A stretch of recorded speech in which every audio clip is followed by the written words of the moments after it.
The next step is to pick solder that will be appropriate for what you're doing, and then use that solder to size the ring. Now in this case, I'm going to be using a 14 karat yellow easy or repair solder, which melts at the lowest temperature, because there are a number of different seams in here, because this ring is frankly quite old. So I'd like to use the lowest temperature solder. That way I don't melt any of the other solder in the ring, causing the whole thing to fall apart.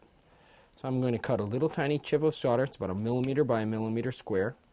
And we're going to put it right on top of our soldering block right here. And then we're going to use a solder pick. One of these little, this one happens to be titanium, little picks. And let's adjust our flame. Our ring is fluxed nicely. And we're going to heat this little chip of solder up. And pick it up with the tip of the solder pick and place it right on our seam.